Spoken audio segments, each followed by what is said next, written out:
And God heard the voice of the boy, and the angel from God called unto Hagar from the heavens and said to her, What is it to you, Hagar? Do not fear, because God has heard the voice of the boy where he is at.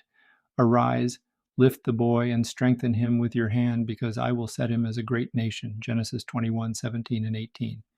This is the second time that Hagar has come into contact with the God of Abraham. The angel of the Lord spoke to her at the time when she was running away from Sarai.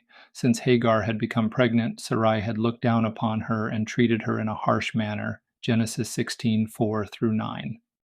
In this first encounter, God informs her that she is not to fear, for the descendants of her son will increase. Genesis 16:10. She is instructed to name him Ishmael, for he will be like a wild donkey, and return to her mistress. Genesis 16:12.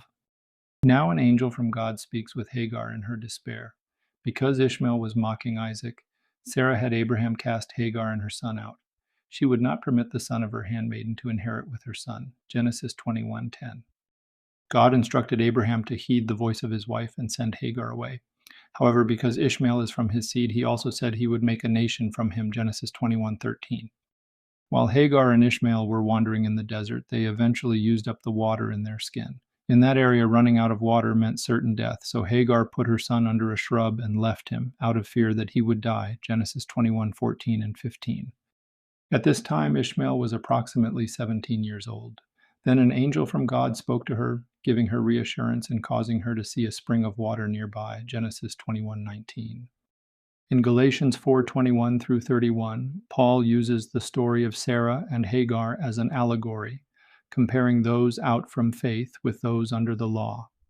Just as Hagar's son persecuted the son of the promise, so too do those who are trying to be made justified before God by keeping the law persecute those who are out from faith. Galatians 4:29. Christians are not the offspring of the slave woman. The children of Hagar are those under the law from Mount Sinai and born into slavery. Galatians 4:24.